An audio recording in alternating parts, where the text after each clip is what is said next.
आता माझी परिस्थिती खरीच अर्जुनासारखी झालेली आहे. म्हणजे अर्जुन का घाबरला हे आत्ता मला कळलं. म्हणजे भीष्म आणि द्रोण जर नसते तर अर्जुन सहज युद्ध करून गेला असता, पण भीष्म द्रोण समोर असल्यामुळे त्याला भीती वाटली, तो घाबरला. ते मी मारणार आहे म्हणून तो घाबरला. आणि तशी स्थिती आता माझी झाली आहे की कुठल्याही याच्यामध्ये वक्ता किती मोठा असला, त्याच्यासमोर जर गुरु बसलेला असला तर तो घाबरतो. आपल्याला काय बोला, गुरुसमोर आपण बोलतोय.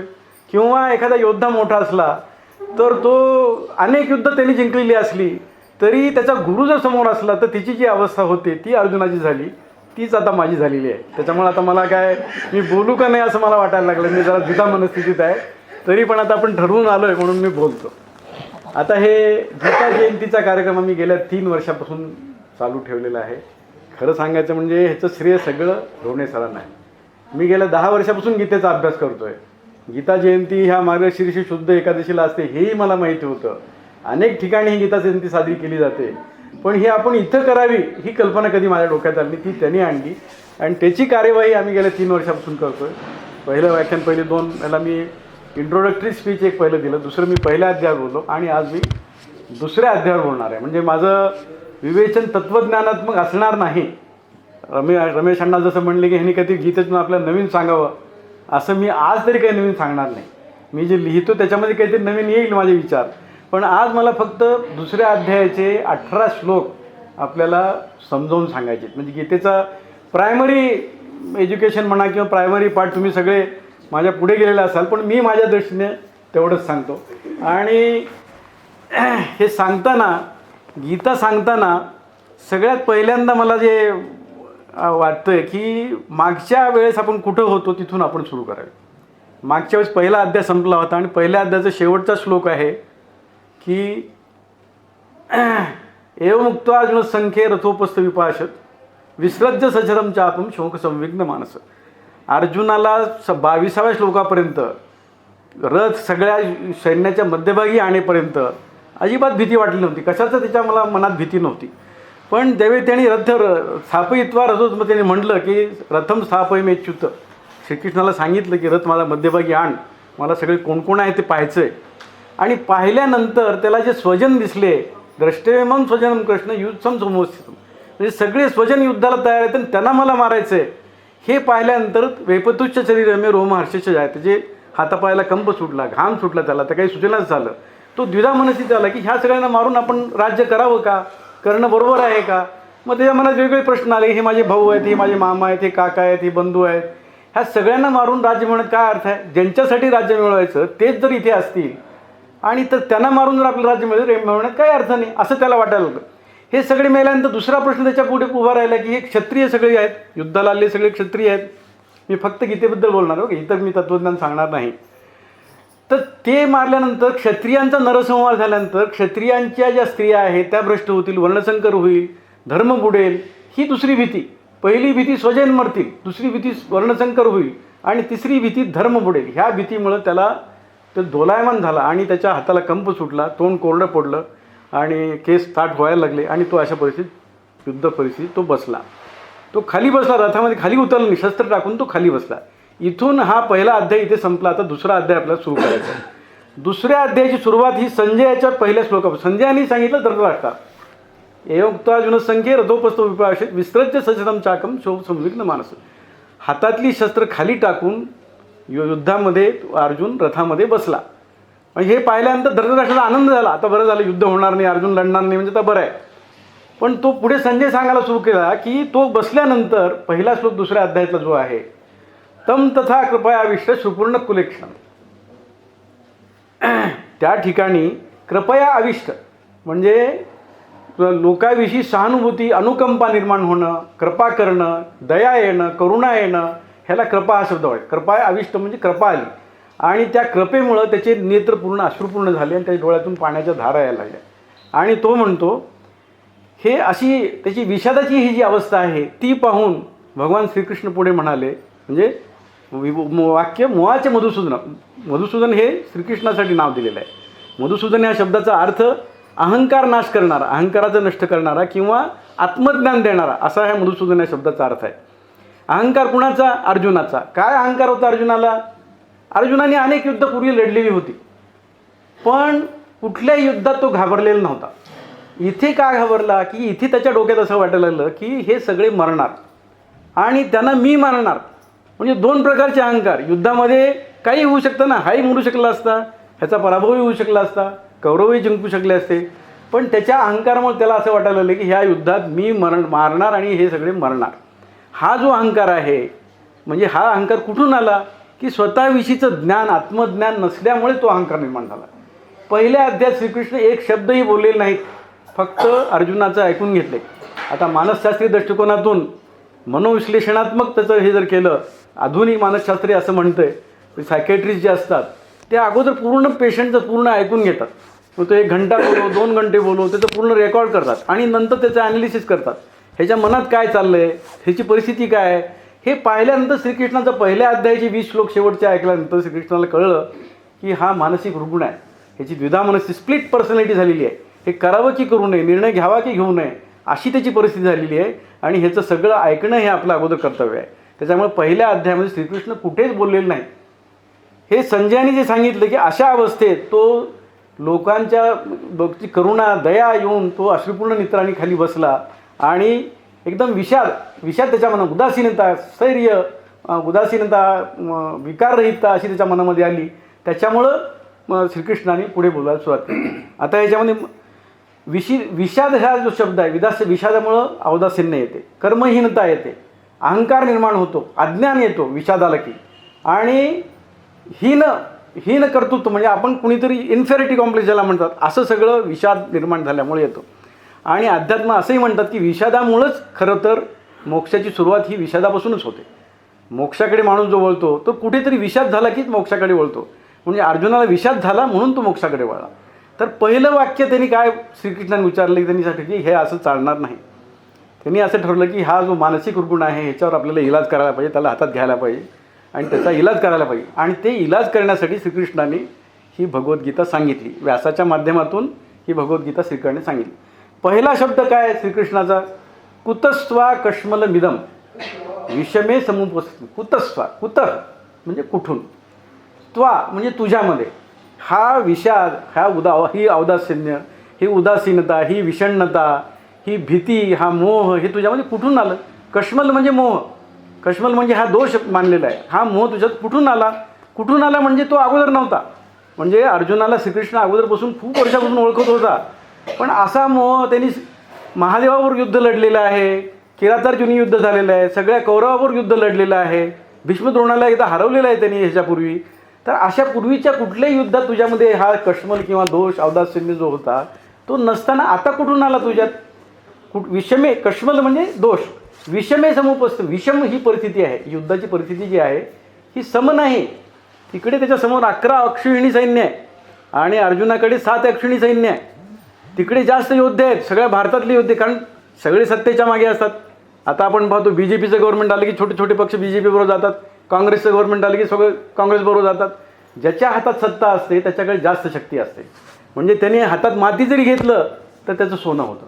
आणि ज्याची परिस्थिती वाईट असते, ज्याची कमजोर परिस्थिती असते, त्याने सोनं जरी हातात घेतलं तर त्याचं माती होतं. ही विषम परिस्थिती. हे श्रीकृष्णाच्या लक्षात आलं की ही विषम परिस्थितीमध्ये, अशा परिस्थितीमध्ये तू खरं म्हणजे जोमाने लढायला पाहिजे. अशा विषम परिस्थितीमध्ये हे कश्मल तुझ्या मनामध्ये कुठून उपस्थित झालं? पुढचा त्याचं होय की ते आता साध्या शब्दात तू समजावून सांगायचा प्रयत्न करतो. अनार्य जुष्टमस्वर्ग मकीर्तीर कर्मर्जुन. अनार्य जुष्टम हा पहिलं शब्द आहे, दुसरं अस्वर्ग्यम, तिसरं अकीर्तिम. हे 3 विशेषणं त्यांनी वापरलेत श्रीकृष्णाने. अनार्य जुष्ट म्हणजे इथं आर्य हा शब्द जातीवाचक नाही. आर्य, अनार्य, द्रविड वगैरे अशा शब्दांनी नाही, कारण असं काही नव्हतं. आर्य म्हणजे श्रेष्ठ. श्रेष्ठ पुरुष जे करत नाही तो विचार तुझ्या मनात कुठून? श्रेष्ठ पुरुष काय करतात? युद्धात कधी पळून जात नाहीत, पळपुटेपणा करतात, युद्धात सामोरं जातात, त्यांनाच सगळं श्रेय मिळतं. म्हणजे ते श्रेयसाचा विचार करतात, युद्धामध्ये श्रेयसाचा विचार करतात. तर तू हा अनार्य विचार, जो आर्यांना न शोभणारा विचार तुझ्या मनात कुठून आला?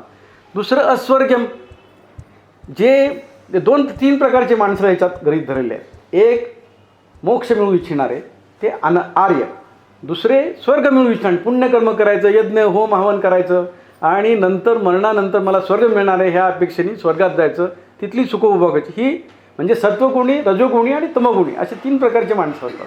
हे आर्य म्हणजे सत्वगुणी, अनार्य म्हणजे सत्वगुणाच्या विरुद्ध हा विचार तुझ्या मनात कसा आला. दुसरं अस्वर्गम, स्वर्ग मिळणार आहे त्याच्या विरुद्ध म्हणजे रजोगुणी, म्हणजे स्वर्ग जिथे मिळवायचा. स्वर्ग कुणालाही मिळत नाही. जे कुठल्याही परिस्थितीला धीराने तोंड देतात, त्या परत समर्थपणे सामोरे जातात, जे युद्धात मरतात त्यांनाच स्वर्ग मिळतो. युद्धभूमीहून पळून जाणाऱ्याला कुठं स्वर्ग मिळतो का? म्हणून तो म्हणतो अनार्य जुष्ट, अनार्यांना न शोभणारा, अस्वर्ग्यम ज्याच्यामधून स्वर्गही मिळू शकत नाही, आणि अकीर्तिकारक.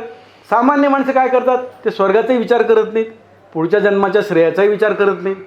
माझी कीर्ती होईल का, मला इथे यश मिळेल का, हे सगळे ऐकायला लोक मला चांगलं म्हणतील का, एवढाच विचार. हा तमोगुणी विचार आहे. पुढचा जास्त विचार करत नाही. यश अपयश, जय पराजय, कीर्ती मान अपमान एवढाच विचार हा तमोगुणी माणसांचा असतो. त्या दृष्टीने पाहिलं तरी युद्धात पळून गेला हा काही कीर्तीचा विषय आहे का? लोक तुला छितू करतील. पुढच्या 2-3 श्लोकात तो आलेला आहे. तर अनार्यजुष्ट, अस्वर्ग्यम, अकीर्तिकारम, ज्याच्याने तुझी कीर्ती होणार नाही असा विचार तुझ्या मनात कसा आला? आणि ह्या विषम परिस्थिती जिथे येऊ नये, इतके दिवस तुला माहीत नव्हतं का हे युद्ध आपल्या नातेवाईकावर करायचे? मग अशा वेळी तुझ्या मनात हा विचार कसा आला? म्हणून तो म्हणतोय की कर्म, हे जे 3 विचार आहे, अनार्यजुष्ट, अस्वर्ग्य आणि अकीर्तिकारक, असे जे विचार दोष त्यामध्ये आहे ते पूर्वी तुझ्यात नव्हते, ते आता कुठून आले आणि विषम परिस्थितीत का आले? मला आश्चर्य वाटायला लागले. ह्यावेळेस युद्ध करायला सुरुवात केली, सगळीकडे शंख फुकलेले आहेत, लोक युद्धाला तयार आहेत, लोक बाण सरसावून तयार आहेत, आणि तू म्हणतो रथ मध्यभागी आण. ही काही पाहायची वेळ आहे का? तुला माहीत नव्हतं का 6 महिन्यापासून शिष्टाई चालू आहे, सर्व प्रयत्न आपण केलेले आहेत, आणि आता युद्धाच्या भूमीवर तुझ्यावरही सगळं अवलंबून असताना तू असं शेपूट का घालतोस? असं श्रीकृष्णाचं म्हणणं आहे. ते साध्या शब्दात सांगितलं. ह्या साध्या सौजन्यपूर्ण शब्दांनी श्रीकृष्णाच्या अर्जुनाच्या मनावर काहीही परिणाम झाला नाही हे त्याच्या लक्षात आलं. म्हणजे श्रीकृष्ण हा मोठा सायकोथेरपिस्ट होता. म्हणजे त्याला कळायचं माणूस पाहिलं. आता भगवान म्हणल्यानंतर, आता आपण भगवान म्हणलं तरी आहे, श्रीकृष्ण म्हणलं तरी आहे, त्याला माणसाचं मन वाचता येतं. म्हणून त्यांनी पुढच्या श्लोकात जे शब्द वापरले ते थोडे अजून कठोर आहेत. तो म्हणतो क्लैब्यम मास मगमः पार्थ. क्लैब्यम, क्लैब्य म्हणजे पुरुषहीनता, नपुसकत्व, म्हणजे ज्याचे धडाडी नाही, ज्या पुरुषामध्ये धडाडी नाही त्याला म्हणतात क्लैब्य. म्हणजे अर्जुन तर बलदंड दिसत होता, पण स्वभाव आणि बोलणं हे बलहीन माणसासारखं होतं. मी युद्ध करणार नाही, मी शस्त्र टाकून देतो, मी भिक्षा मागतो, असलं बोलायला. म्हणजे तू पुरुषही नाहीस आणि स्त्रीही नाहीस, असा क्लैब्य तू आहेस. क्लैब्यम मास मगम. मास गमम म्हणजे तू त्याचा त्याग कर. मा ह्या शब्दाचा अर्थ मा म्हटलं तर माझं, मा म्हटलं तर नकारार्थी. कर्मण्येवाधिकारस्य मा फलेषु कदाचन, तू फलाची आशा करू नको. तसं मास मगम म्हणजे तू हे क्लैब्य आहे टाकून दे, हे तुला शोभणारं नाही. क्लैब्यम मास मगम पार्थ नैत्वत्व युपेक्ष न एतत्व यु पद्धती, म्हणजे हे तुला शोभणारं नाही. हे जे क्लैब्य आहे हे अनावश्यक प्रसंगी आलेलं क्लैब्य, स्त्रीविषयक विचार किंवा म्हणजे तुम्हाला जे स्त्रैण विचार म्हणा, हे जे तुझ्या मनात आले ते तू टाकून दे. ह्या वेळेस तुला ते शोभत नाहीत. क्षुद्रम हृदय दौर्बल्यम, क्षुद्रम हृदय दौर्बल्यम म्हणजे हे युद्ध न करणं हे हृदय दौर्बल्य आहे, हृदयाचा कमीपणा आहे, हे क्षुद्र आहे, क्षुद्र मानसिकता आहे, शौर्याचं लक्षण नाही. हे तू टाकून दे, हे तुला शोभत नाही. आणि तू त्यात कोतिष्ठ परंतप. परंतप हा शब्द याच्यासाठी वापरलेला इथं. परंतप म्हणजे युद्धभूमीवर शत्रूला त्रास देणारा, शत्रूचा विनाश करणारा, शत्रूला हैराण करणारा, ह्या परंतप. म्हणजे त्याला पूर्वीच्या युद्धाची, त्याच्या शौर्याची, त्याच्या पूर्ण पार्श्वभूमीची आठवण करून देण्यासाठी मुद्दाम व्यासाने हा परंतप शब्द इथे वापरला. व्यासाची शब्दयोजना ही फार म्हणजे उद्देशपूर्ण आहे. कुठेही त्याचं अर्जुनाचं जे विशेषण वापरलेलं आहे, प्रत्येक ठिकाणी त्या विशेषणाला शोभेस परिस्थिती म्हणजे त्याला परिस्थितीला शोभेल असंच विवेचन त्यांनी वापरलेलं आहे. इथे परंतप म्हणतात. हे सगळं टाकून दे, त्यात कोतिष्ठ परंतप, हे सगळं टाकून दे, याचा सगळा त्याग कर आणि तू युद्धाला उभा राहा. हे त्याचा उपदेशाचा पहिला भाग झाला श्रीकृष्णाच्या. म्हणजे एखाद्याला जर काही आजार झाला, जनरल प्रॅक्टिशनरकडे जातो डॉक्टर. जनरल प्रॅक्टिशनर काही इन्व्हेस्टिगेशन करत नाही. काय झालं आहे, डोकं दुखतं आहे, पाठ दुखतं आहे, कंबर दुखते आहे, ताप आले, खोकला आला आहे, साधं औषध देऊन बघतो डॉक्टर. 2-3 दिवसांनी परत पेशंट डॉक्टर साहेब माझं काहीच कमी झालं नाही, आता मी कसं करू? मग तो म्हणतो हे काही खरं नाही, हे काही साधा प्रकार दिसत नाही. मग तो डॉक्टर इन्व्हेस्टिगेशन करतो. तू रक्त तपासून ये, तू लघवी तपासून ये, तू CT स्कॅन कर, अमुक कर, तमुक कर. तसं श्रीकृष्णाच्या लक्षात आलं की हा एवढा याचं डोकं बिघडलेलं आहे, मानसिक दौर्बल्य आलेलं आहे ह्याला, की हा विचार करू शकत नाही. एखादा विचार करणारा विवेकी माणूस असला तर ह्याच्यातूनही मार्ग काढू शकतो. पण भावनाविवश झालेला जो माणूस असतो तो मार्ग काढू शकत नाही, त्याला दुसऱ्याच्या मार्गदर्शनाची गरज असते. अशी परिस्थिती निर्माण झालेली आहे असं कृष्णाच्या लक्षात आलं. आणि हे साधे उपाय लक्षात न आल्यामुळे पुढे श्रीकृष्ण गप्प बसले. अजून एक 4 श्लोक अर्जुनाचे आहेत, ते झाल्यानंतर त्यांनी गीतेचा मूळ उपदेश सुरू केलेला आहे. इथं पुढे अर्जुन काय म्हणतो, हे 2 वाक्य ह्याचे श्रीकृष्णाचे ऐकल्याने तो म्हणतो, कथम भीष्ममां संख्ये द्रोणम च मधुसूदन. हे मधुसूदन वरिसूदन असे 2 श्रीकृष्णाविषयी विशेषण आले. मधुसूदन म्हणजे अहंकाराचा नाश करणारा, हरिसूदन म्हणजे शत्रूंना नाश करणारा, असा 2. कथम भीष्ममां संख्ये द्रोणम च मधुसूदन इशुभी प्रतियोत्सामी पूजार्हार. हे हरिसूदना वरिसूदना, भीष्म संख्ये, भीष्म द्रोणम संख्ये, संख्य म्हणजे युद्ध, भीष्मम द्रोणम संख्ये, अहम इशुभी प्रतियोत्सामी, मी इशुभी म्हणजे बाण, धनुष्यबाण, भीष्म आणि द्रोणांना युद्धामध्ये समोरासमोर मी त्यांच्यावर प्रतिहल्ला कसा करू, प्रतियोत्सामी, मी कसा हल्ला करू. कथम म्हणजे कसा, हा कथम या शब्दाचा अर्थ इथे. कथम भीष्ममां संख्ये द्रोणम च मधुसूदन इशुभी प्रतियोत्सामी, इशुभी म्हणजे बाणांनी मी त्यांच्यावर हल्ला कसा करू. हे मला आश्चर्यकारक वाटायला लागले. तू सांगायला लागले मला युद्ध कर, हे माझ्यासमोर भीष्म आणि द्रोण आहेत, ह्यांच्यासमोर मी युद्ध कसा करू, ह्यांना युद्धात कसा मारू मी, कसं शक्य आहे मला. त्याचं कारण पुढे सांगतो तो, त्याचं एक्सप्लेनेशन. पहिल्या अध्यायात त्यांनी आपल्या युद्ध न करण्याचं एक्सप्लेनेशन दिलेलं आहे, पण ह्या अध्यायात त्यांनी 4 श्लोक त्याच्यात आपल्या एक्सप्लेनेशनसाठी वापरलेले आहेत. तो म्हणता, गुरुन हत्वा ही महानुभावान श्रेयो भोक्तुम भैक्षमपीय लोके हत्वार्थ कामास गुरुनिहेव भुंजीय भोगान रुधिर प्रदिक्तान. तो काय म्हणतो, हत्वार्थ कामास गुरुन इहेव, ह्या गुरूंना मारून हे राज्य मिळवावं अशी आमची अजिबात इच्छा नाही. अशी नसताना भुंजीय भोगान रुधिर प्रदिक्तान म्हणजे रक्ताने माखलेलं हे जे राज्य आहे, ह्या गुरूंची हत्या करून आम्ही मिळवावं अशी आमची अजिबात इच्छा नाही. अशी इच्छा नसताना गुरुन हत्वा, ह्या हिंची हत्या करून महानुभाव, महानुभाव शब्द वापरले. महानुभाव म्हणजे त्या काळातले आदर्श पुरुष, जे सगळं समजतात, जे ब्रह्म जाणतात, ज्यांचं कर्तृत्व हे समाजासाठी आदर्श असतं, असे पुरुष हे द्रोण आणि भीष्म आहे. त्यांची हत्या करून त्या हे रक्ताने माखलेलं राज्य मिळवण्यापेक्षा हे युद्ध सोडून जंगलात कुठे शहरात भीक मागून राहिलं जास्त परवडलं. भैक्षम श्रेयो भोक्तुम भैक्षमपी अलोके, श्रेय म्हणजे चांगलं, भोक्तुम म्हणजे खाणं भोगणं, भैक्षमपी अलोके भिक्षा मागून जिवंत राहिलेलं हे त्याच्यापेक्षा चांगलं. ह्या लोकांची हत्या करण्यापेक्षा, ह्या गुरुन महानुभाव असे जे गुरु आहेत त्यांची हत्या करण्यापेक्षा, त्यांना मारण्यापेक्षा भिक्षा मागले चांगलं असं अर्जुन तिथे म्हणतोय. भुंजीय भोगान रुधिर हत्वार्थ कामासू. हा कामासू हा शब्द जो आहे ह्याचा अनेकांनी 2 प्रकारे अर्थ केला. कामासू म्हणजे कामांसाठी, अर्थकामान म्हणजे धन मिळवणं, पैसा मिळवणं, राज्य मिळवणं. हे जे विशेषण आहे ते काही लोकांनी भोगासाठी वापरलं. म्हणजे युद्ध करून तुम्हाला भोग मिळवायचे, राज्य मिळवायचे. 2 प्रकारचे युद्ध असतात, वृत्तीफलक युद्ध आणि धर्मफलक युद्ध. वृत्तीफलक युद्ध म्हणजे हे राज्य मिळवण्यासाठी जे युद्ध करतात त्याला वृत्तीफलक युद्ध म्हणतात. धर्मफलक युद्ध म्हणजे जे धर्मासाठी करायचं असतं. हे महाभारती युद्ध जे होतं ते भावाभावातलं युद्ध जर असतं तर श्रीकृष्ण ह्याच्यात पडलेच नसतं, कारण हे भावाभावातलं युद्ध नव्हतं.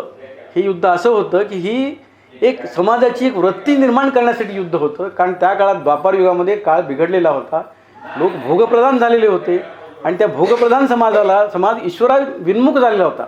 महाभारतामध्ये असे उल्लेख आहेत बऱ्याच ठिकाणी की दुर्योधनाचं राज्य हे सुराज्य होतं, फार चांगलं राज्य होतं, समृद्धी होती, लोकांना कुठेही कशाची ददात नव्हती, लोक सुखी होते. मग तरी तो युद्धाला का तयार झाला, कारण त्याला ईश्वराचं अस्तित्व मानायचं नव्हतं. शिष्टाच्या वेळेस तुम्ही पाहिलेलं आहे, श्रीकृष्णाला भेटायला दुर्योधन अर्जुन गेले त्यावेळी तो श्रीकृष्णाच्या उशाला बसला, अर्जुन पायथ्याला बसला, कारण त्याला भगवंताचं काही गरज नाही, भगवंत तो चार्वाकवादी होता, काही गरज नाही, आपल्या हातात कर्तृत्व असेल तर आपण काहीही करू शकतो. ही जी भूमिका होती ती श्रीकृष्णाला बदलायची होती आणि ही परिस्थिती बदलायची होती, म्हणून श्रीकृष्णाने ह्या युद्धात भाग घेतला. मी येतो म्हणाले. अदरवाईज भावाभावाचं युद्ध असतं तर श्रीकृष्ण ह्या युद्धात आले नसते. तर अशा युद्धामध्ये अर्थकामास्तू मी म्हणत होतो, काही लोकांनी ह्या अर्थकामास्तू हा शब्द जो आहे तो द्रोण आणि भीष्मासाठीही वापरलेला आहे. हे अर्थकामास्तू असलेले जे गुरु आहेत, अर्थकामास्तू म्हणजे युद्धाच्या शेवटी भीष्माचार्याला धर्म भेटायला जातो त्यावेळेस ते म्हणतात अर्थस्य पुरुषोदासा. तुम्हाला हे सगळं माहीत असताना तुम्ही द्रौपदीचं वस्त्राण कसं होऊ दिलं, तुम्ही हे युद्ध कसं होऊ दिलं, तुम्ही पितामह आहात, त्यावेळेस तो म्हणतो की अर्थस्य पुरुषोदासा, मी त्या अर्थाचा दास होतो, त्यामुळे मी त्यांचं अन्न खाल्लेलं असल्यामुळे त्यांच्या विरुद्ध बोलू शकलो ना, असं भीष्माचार्य म्हणतात. म्हणून हा अर्थकामास्तू शब्द गुरुसाठी इथं वापरलेला आहे असं काही लोकांचं म्हणणं आहे. काही लोकांचं म्हणणं हा अर्थकामास्तू शब्द भोगासाठी वापरलेला आहे. काही असो, पण हे अर्थकामयुक्त भोग मला भोगायचे नाही, ते भोगण्यापेक्षा भिक्षा मागणं बरं, ह्या निष्कर्षाला अर्जुन आलेला आहे. पुढचा श्लोक असा आहे, मी फार जास्त तात्विक विवेचन करणार नाही, मी अगोदरच म्हणालो. मला जशी गीता समजलेली, कसं आहे की दोन गोष्टी आहेत. एखादी गोष्ट वाचणं फार सोपं असतं, वाचलं पुस्तक फेकून दिलं संपलं. लिहिणं त्याच्यापेक्षा अवघड असतं. वाचण्यापेक्षा लिहिणं अवघड, कारण लिहिताना तुम्हाला सगळं समग्र घ्यावं लागतं. पण लिहिताना तुमच्या समोर संदर्भ असतात. तुम्ही खूप मोठं विवेचन, आपल्याला जे समजलेलं आहे, जे समजलेलं नाही तेही तुम्ही कॉपी करून लिहू शकता दुसऱ्याच्या पुस्तकातून. पण सांगताना मात्र तुम्हाला जे पचलं आहे, ते तुमच्या डोक्यात जे उतरलं आहे तेवढंच सांगता येतं. म्हणून वाचणं लिहिण्यापेक्षा सांगणं, दुसऱ्याला सांगणं हे अतिशय अवघड आहे. म्हणून मला जी भीती वाटत होती, मला सांगता येईल की नाही, की आपण वाचलं आहे खूप, पण ऐन वेळेस मला जे समजलं ते सांगता येईल ना. मी सगळी फाईल माझी तयार आहे, पण ती थोडीच वाचून दाखवता येईल मला. मग तशी परिस्थिती आता इथे माझी झालेली आहे. म्हणून मी जास्त विवेचन न करता फक्त श्लोकापुरतं बोलणार आहे. पुढचा श्लोक आहे, न चैतद विद्म कतरन्नो गरियो. न चैतद विद्म कतरन्नो गरियो. ह्या संस्कृत भाषा थोडी अवघड आहे, पण संधी विग्रह थोडे समजले, तुम्हाला एक वाचत गेला की तुम्हाला ते समजलं. यद्वा जयम यदिवानो जयो यानेव हत्वान जीव समजते वस्तिता प्रामुख्य धातराष्ट्र. जिजीविषाम म्हणजे आमची ह्यांना मारण्याची इच्छा नसताना, यानेव हत्वान, यान एव हत्वा, या सर्वांना मारण्याची इच्छा मुळीच नसताना, आमच्या मनात तशी इच्छा नाही, कांक्षा नाही, ते सगळे युद्धाला समोर आहेत. माझी त्यांना मारची इच्छा नाही, पण ते जर धनुष्यबाण घेऊन समोर आले तर मी काय करू.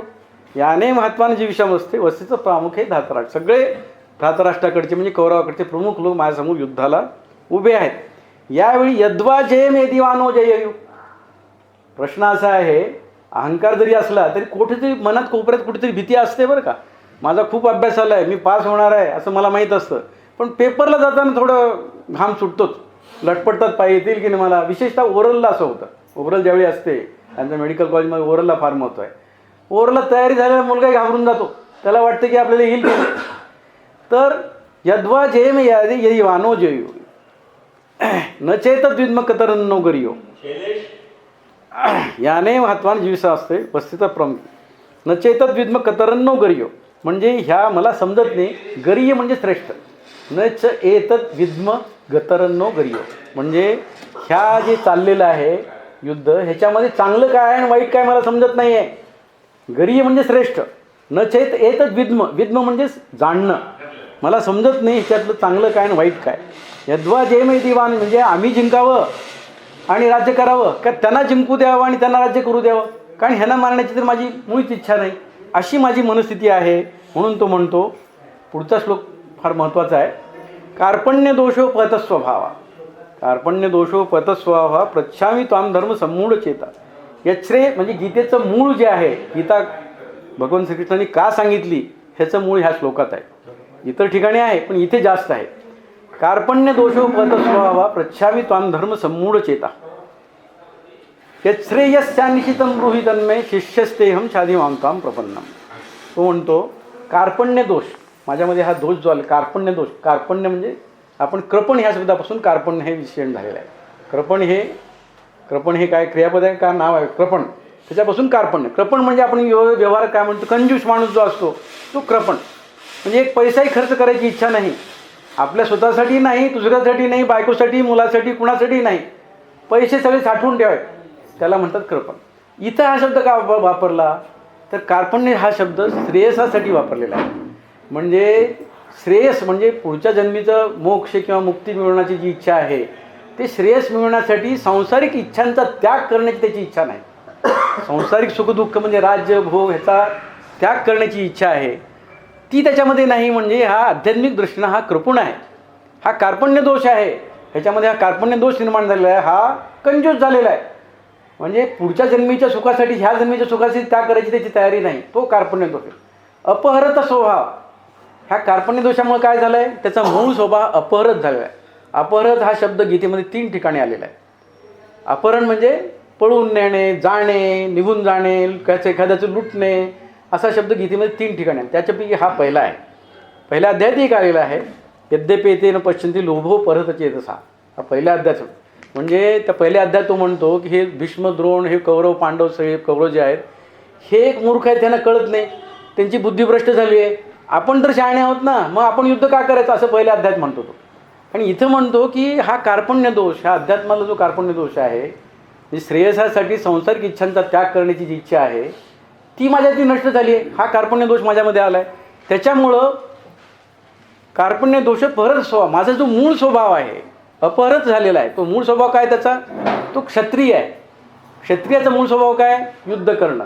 तुमच्या जवळ जे कर्तव्य असेल ते युद्ध करणं, शत्रूला मारणं, राज्य जिंकणं, न्याय प्रस्थापित करणं, लोकांना न्याय देणं, सुव्यवस्था स्थापन करणं, हा त्याचा मूळ स्वभाव जो आहे तो अपहरत झालेला आहे.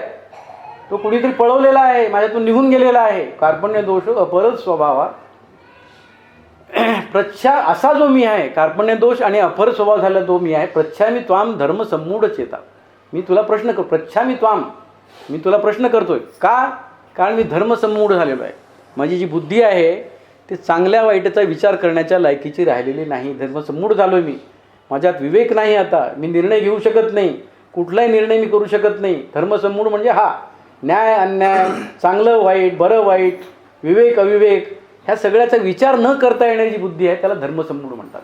तशी माझी बुद्धी झाली आहे. कशामुळं, कार्पण्य दोषामुळं. म्हणजे आध्यात्मिकते दृष्टीनं माझा स्वभाव, मूळ स्वभाव अपहरत झाले, त्याच्यामुळं मी धर्मसम्मूढ झालो आहे. आणि असा मी तुला प्रश्न करतोय, आता मी हतबुद्ध झालो आहे, आता मी काही करू शकत नाही. काय म्हणतो पुढे, यत् श्रेयस्यान् निश्चितम ब्रूहि तन्मे. यत् श्रेयस्यान् निश्चितम ब्रूहि तन्मे. ब्रूहि म्हणजे सांग, तन्मे म्हणजे तू मला सांग. काय सांग, माझ्यासाठी जे श्रेयस आहे, माझ्या आध्यात्मिक प्रगतीसाठी जे चांगलं आहे ते तू मला सांग. यत् श्रेयस्यान् निश्चितम ब्रूहि तन्मे. पुढचं वाक्य अधिक महत्त्वाचं, शिष्यस्तेहम शाधिमां त्वां प्रपन्नम. नुसतं सांग म्हणलं तरी श्रीकृष्णाने हे सांगितलं नसतं. कारण अध्यात्मात, वेदांतात किंवा आपल्या वैदिक वाङ्मयामध्ये ज्ञान जे आहे, अध्यात्म ज्ञान दुसऱ्याला देण्याची पात्रता फक्त दोघांतच असते, एक गुरु आणि एक पिता. आता मी नाथपंथामध्ये भावाला पण ती पात्रता देण्यात आली नाथपंथामध्ये. तर तो म्हणतो यत् श्रेयस्यान्निश्चितम ब्रूहि तन्मे शिष्यस्तेहम शाधिमां त्वां प्रपन्नम. शिष्यस्तेहम हा शब्द जर अर्जुनाने वापरला नसता तर भगवंतांनी गीता सांगितली नसती. त्यांनी शिष्यत्व पत्करलं. शिष्यस्तेहम, मी तुझं शिष्यत्व पत्करतो. शाधी, शाधी म्हणजे तू उपदेश कर, तू बोध कर, मला अनुग्रह कर. माम त्वाम प्रपन्नम, मी तुला शरण आलेलो आहे. तो पूर्ण शरणागत झालेला आहे. तो म्हणतो की मी तुम्हाला काही सुचत नाही, मी मूळ झालो आहे, मला काही सुचत नाही. जिंकावं की मारावं, युद्ध करावं की करू नये, ह्यांना मारावं की मारू नये, मला काही समजत नाही, मी आता हतबल झालो आहे. अशा परिस्थितीत माझ्यासाठी जे चांगलं असेल ते तूच विचार करून मला निश्चित करून मला सांग. असा हे यश्रेयस्यान्निश्चितम ब्रूहि तन्मे म्हणजे माझ्यासाठी काय चांगलं आहे हे सांग, असं सुद्धा अर्जुनाने 3 वेळा म्हटलेलं आहे. दुसऱ्या अध्यायात ते असंच आहे. तिसऱ्या अध्यायात सांगितलेलं आहे, जायसी चेत कर्मणसे मता बुद्धिम जनार्दन तत्किम कर्मणी भवरे माम नियोजसी आम्ही श्रेणेव वाक्येव बुद्धिम मोहसीम तदेकम वद निश्चित्य. तिसऱ्या अध्यायात म्हणतो मला एकच सांग, हे सांख्ययोग ज्ञानयोग ह्याच्यापैकी चांगलं काय, तदेकम वद निश्चित्य येन श्रेयो हा. आणि 5व्या अध्यायात तो म्हणतो संन्यासम कर्मणा कृष्ण पुनर्योगम च शंससी यच्छ्रेय येतयोरेकम. परत तिथं तो शब्द यच्छ्रेय येतयोरेकम. ह्या दोन्हीपैकी सांख्ययोग कर्मयोगापैकी चांगलं काय ते मला समजत नाही, तू सांग, असं म्हणून तो श्रीकृष्णाला विनंती करतोय. आणि शिष्यत्व त्यांनी स्वीकारल्यामुळं, तो शरण आल्यामुळं गुरुचं कर्तव्य असतं की शिष्याचं उद्बोधन करणे. शिष्याला नुसतं राज्य मिळवून देणे हे नाही, तर त्याचं आत्मिक उन्नती त्याची करणे, त्याला श्रेय मिळेल, त्याला आत्मज्ञान होईल, मी कोण आहे याचा त्याला परिचय होईल, अशी त्याला अनुभूती देणं हे गुरुचं कर्तव्य आहे. इथून पुढे आता जे आहे श्रीकृष्णाचं कर्तव्य संपलेलं आहे, अर्जुनाचं कर्तव्य संपलेलं आहे. तो शरण गेला. आपल्या आध्यात्मिक परंपरेतसुद्धा आपण गुरुला शरण जातो. गुरु ब्रह्मा, गुरु विष्णू, गुरुदेव महेश्वर याच्या म्हणण्यात मागे तोच आशय. गुरुच हाच ब्रह्मा आहे, गुरु हाच विष्णू आहे, गुरु हाच महेश्वर आहे.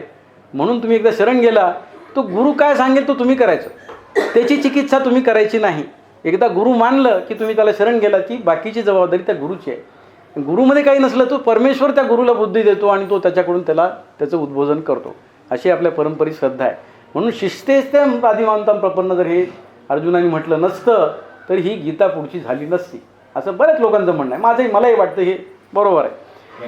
पुढचा श्लोक आहे, तुम्हाला बोर झालं की सांगा बरं का, माझं बराच वेळ चालेल. हां बोर झाली की जाते माझे. हा तुम्ही दाखवलं मला. हां, पुढचा श्लोक आहे अर्जुनाचा शेवटचा श्लोक आहे. याच्या पुढे कृष्णाचा, संजयाचं आणि कृष्णाचं. नाही प्रपश्यामी ममापुन, नाही प्रपश्यामी.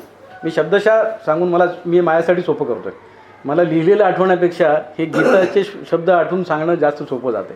नाही प्रपश्यामी म्हणजे मला दिसत नाही. अगोदर हा शब्द एकदा पहिल्या अध्यायात वापरलेला आहे.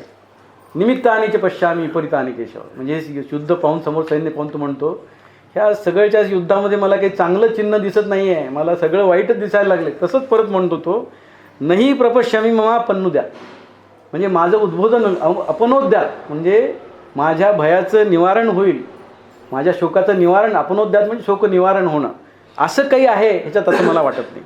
नाही प्रपश्यामी ममा पन्नुद्यात यात शोक मुच्छोषणम इंद्रियाणाम. यात शोक, हा जो माझा शोक आहे, हा माझा विषाद आहे, ही माझी उदासीनता आहे. मुच्छोषणम इंद्रियाणाम म्हणजे माझ्या इंद्रियांना उद्विग्न करणारा, कोरडं करणारा, शुष्क करणारा हा जो शोक आहे, त्याचं निवारण काही होईल असं मला वाटत नाही ह्या सगळ्या दृश्यातून.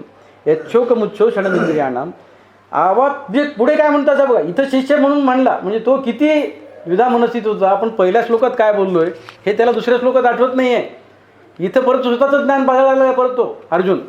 यच्छोक मुच्छोषणम इंद्रियाणाम, माझ्या इंद्रियांना शुष्क करणारा हा जो शोक आहे तो जाईल असं मला वाटत नाही, निवारण होईल असं. कारण माझं धारणा आहे, आवाप्य भूमा वसप्रत्नम रद्धम. आवाप्य म्हणजे मिळणं, भूमा म्हणजे पृथ्वीचं राज्य, आवाप्य भूमा वसप्रत्नम रद्धम. सपत्नम म्हणजे निष्कंटक, कुणी शत्रू नाही, हे सगळं माझंच आहे. अशी जरी परिस्थिती उद्भवली, पूर्ण भारतात कुठलाच पक्ष नाही, एकच पक्ष आहे, सगळं माझ्याच पक्षाचं राज्य, चायनासारखं, अशी परिस्थिती जरी उद्भवली तरीसुद्धा, किंवा इंद्रलोकाचं त्रैलोक्याचं राज्यम सुराणापीच्या आधिपत्यम, म्हणजे त्रिलोकाचं, इंद्राचं सुरांचं राज्य, देवाचं राज्य जरी मला मिळालं आणि इथलं नाद कुणीही शत्रू नाही, अशा परिस्थितीत मला मिळणार राज्यम सुराणापीच्या आधिपत्यम, असं झालं तरीही माझा शोक निवारण होईल, माझ्या इंद्रियाचा शुष्क करणारं शोक निवारण होईल असं मला काहीही आढळत नाही असं म्हणतो तो. आणि पुढे काय करतो बघा तो, असं म्हणजे एकीकडे शिस्ती होऊन मला मार्गदर्शन करतो म्हणतोय, दुसरीकडे म्हणतोय माझा शोक त्रिलोक्याचा राज्य मिळाला तरी होणार नाही म्हणतोय, आणि असं म्हणून परत तो खाली बसतो. आता संजयमध्ये आला, हे संजय हे रिपोर्टिंग करतो, ही जे रिपोर्टर, तो रिपोर्ट करतो धृतराष्ट्राला. काही लोकांचं म्हणणं आहे की 10 दिवसानंतर जाऊन रिपोर्ट केलं, काही लोकांचं म्हणणं आहे की पहिल्या दिवसापासून केलं, तो आपण गौण विषय तो बाजूला ठेवू. संजय पुढे म्हणतोय, एवम उक्ता ऋषिकेशम, एवम उक्ता, अशा प्रकारे बोलला कोण? ऋषिकेशम गुडाकेश परंतप, ऋषिकेशाला गुडाकेश. आता ऋषिकेश ह्या शब्दाची जे अर्थ आहे, ऋषिक म्हणजे इंद्रिय, ऋषिकेश ऋषिकचा स्वामी, ऋषिकचा इंद्रियाचा स्वामी तो कृष्ण. गुडाकेश म्हणजे ज्याने निद्रेवर विजय मिळवलेला आहे असा तो अर्जुन. आता निद्रेवर विजय मिळवण्याचं काय मला संदर्भ माहीत नाही, पण मी जे वाचले ते सांगतो, कुठे महाभारतात किंवा ह्याच्यात कुठं माझ्या वाचण्यात आलेलं नाही. पण इंद्रिय हा अर्जुन हा इंद्राचा पुत्र आहे, हे आपल्याला सगळ्यांना माहीत आहे. इंद्राकडून झालेला मुलगा आहे तो, आणि इंद्राचा मनाशी संबंध आहे. आणि मन शांत झाल्याशिवाय झोप येत नाही. ज्यांनी मनावर विजय मिळवलेला आहे, तुम्ही बघा, तुमच्या डोक्यात जर असंख्य विचार चालू असतील, तुम्ही झोपेची गोळी घेऊनही तुम्हाला झोप येणार नाही, कारण तुमचं मन अशांत असतं. मन ज्याचं शांत असतं त्याला झोप येते. म्हणून तो इंद्रपुत्र असल्यामुळं, इंद्राचा मनाशी संबंध असल्यामुळं त्याला इथे गुडाकेश, इंद्रियावर मनावर विजय मिळवणारा, ज्याने निद्रेवर विजय मिळवणारा असा गुडाकेश परंतप, युद्धाला शत्रूला त्रास देणारा अर्जुन श्रीकृष्णाला म्हणतो एवम उक्ता, असं म्हणाला. काय म्हणलं ते वरचं सांगितलेलं, की मला ह्याच्यामध्ये काही श्रेयस दिसत नाही, काही फायदा होईल असं वाटत नाही. पुढे काय म्हणतो तो, न योच्छ, मी युद्ध करणार नाही. म्हणजे अगोदर म्हणतो तू मला सांग, एकदा शत्रू म्हणून गुरु म्हणून शिष्य शरण झाल्यानंतर निर्णय काय घ्यायचे ते गुरुच्या हातात आहे, ह्याच्या हातात नाही. मग आता इथे त्यांनी परत न योच्छ म्हणण्यात काय शहाणपण आहे? ती त्याची द्विधा मनस्थिती आहे, त्याला सुचत नाही काय बोलवते. न योच्छ, मी युद्ध करणार नाही. न योच्छ इति गोविंद उक्ता तुष्णीम बभूहा, मी युद्ध करणार नाही असं कोणाला म्हणतो? गोविंदाला म्हणतो. गोविंद म्हणजे काय? गो म्हणजे वेद, विंद म्हणजे जाणणारा, जो वेद जाणतो, जो ब्रह्म जाणतो असा श्रीकृष्ण, त्याला तो म्हणतो की मी युद्ध करणार नाही असं म्हणून तुष्णीम बभूवा. तुष्णी म्हणजे स्वस्थ बसणं, काही न करता बसणं, निवांत बसणं, त्याला म्हणतात तुष्णी. तुष्णी अवस्था. बभूवा म्हणजे तो बसला, खाली बसला तो युद्धात. तो म्हणला आता, म्हणजे ही द्विधा मनस्थिती. अगोदर म्हणतो मी युद्ध करणार नाही, नंतर म्हणतो मला काही कळत नाही तू सांग, परत म्हणतो की मी काही युद्ध करणार नाही. ह्याच्यात एवं मुक्त्वा, आणि गोविंदम उक्त्वा असं उक्त्वा शब्द दोनदा आलेला आहे. अर्जुनाच्या संबंधित आलेला आहे. दोनदा का आलेला आहे मला कुठे एक्सप्लेनेशन सापडलं नाही, पण कदाचित लिहिण्याच्या किंवा यमक काय अलंकार ते असं जास्त अनुप्रास त्या ह्याच्याने शब्द आला असेल असं मी गृहीत धरतो. पुढे म्हणतो संजू, तमुवाच ऋषिकेश, तमुवाच ऋषिकेश. इथून पुढे श्रीकृष्णाचं खरं बोलणं सुरू झालं. ट्रीटमेंट, तो आउटडोर ट्रीटमेंट झाली, OPDमध्ये त्यांनी ट्रीटमेंट दिली, काही गुण आलेलं नाही. आता तो त्याला ॲडमिट करतो. आता तो त्याच्या हॉस्पिटलमध्ये ॲडमिट होतो श्रीकृष्णाच्या, आणि आता इंडोर ट्रीटमेंट सुरू होणार आहे. ती 11व्या श्लोकापासून होते. तमुवाच ऋषिकेश प्रहसन्निव भारत, हसला. प्रहसन्निव प्रहसनायुक्त हसला, म्हणजे उपेक्षेने दुर्लक्ष करून काय मूर्ख आहे असं समजून तो हसला. प्रहसन्निव भारत. तमुवाच ऋषिकेश सेनयोरुर्भयोर्मध्ये. आता सेनयोरुर्भयोर्मध्ये हा शुद्ध शब्द 3 वेळेस आलेला आहे. पहिल्या अध्यायात 2दा आणि इथे एकदा आले. सेनयोरुर्भयोर्मध्ये विषिदंत मिदम्मच, म्हणजे जो विषादाने युक्त झालेला होता, विषादाने ग्रासलेला होता, अशा अर्जुनाला श्रीकृष्ण म्हणाला. हे गीतेचा पहिला भाग इथे संपतो. आता इथून पुढे गीतेचा खरा उपदेश जो आहे अहंकार नष्ट करण्याचा, अहंकार नष्ट करण्यासाठी त्याला आत्मज्ञान देण्याचा, तो 11व्या श्लोकापासून सुरू होतो. आणि शंकराचार्यांनी सुद्धा भाष्य लिहिताना ह्या पहिला अध्याय आणि दुसऱ्या अध्यायाच्या 10 श्लोकावर काहीही लिहिलेलं नाही. ह्याच्यात लिहायची काही गरज नाही म्हणाली त्यांनी, उगी समरी घेतली आहे पूर्ण ह्याची. आणि खरा उपदेश जो आहे श्रीकृष्णाचा तो 11व्या श्लोकापासून सुरू होतो. आणि तो उपदेश आता मध्ये अर्जुन प्रश्न विचारतो, श्रीकृष्ण उत्तर देतात, मध्ये संजय 1-2 वेळेस बोलला. संजयाचा फार फुटी नाही, 18व्या अध्यायातच काम आहे, पण श्रीकृष्ण अर्जुनाची प्रश्न उत्तर इथून सुरू होतात. तर पहिला जो उपदेश आहे श्रीकृष्णाचा, अशोचानन्वशोचस्त्वं प्रज्ञावादांश्च भाषसे. आता त्याचा उद्देश काय आहे? अहंकार जो आहे त्याचा नष्ट करायचा आहे. अहंकार आपोआप नष्ट होत नाही. तुम्ही किती सांगितलं हो एवढं काय तुम्ही स्वतःला मोठे समजता, तुम्ही काय साधे आहात असं म्हणलं तर कुणाचाही अहंकार जात नाही. अहंकार केव्हा जातो? जेव्हा आत्मज्ञान होतो, स्वरूपाचं ज्ञान होतं, मी कोण आहे हे कळतं, हे जग काय आहे, तम त्वत असी, ते काय आहे, ते तत्व काय आहे, मी कोण आहे हे जेव्हा कळतं तेव्हाच माणसाचा अहंकार जातो. नाहीतर सगळेजणं हे देहात्मवादी असतात. देह म्हणजेच मीच आहे, मी म्हणजे गुडचुरकर, मला सगळं कळतं आहे, मी म्हणजे मी नाही, मी म्हणजे गुडचुरकर नाही, मी म्हणजे माझा आत्मा, हे जेव्हा कळतं. आणि ह्याच्यामध्ये ज्ञानाचे 2 प्रकार आहेत, परोक्ष ज्ञान, अपरोक्ष ज्ञान. आता मी जे सगळं बोलतो आहे हे परोक्ष ज्ञान आहे, म्हणजे वाचून, ऐकून, सांगून, पाठ करून, दुसऱ्याकडून ऐकून घेऊन मिळालं हे ज्ञान जे आहे परोक्ष ज्ञान. अपरोक्ष ज्ञान जो आहे, अनुभूती ज्याला म्हणतात, ती तुम्हाला स्वतःलाच जाणवायला लागतं की मी नाही आहे, मी तो आहे.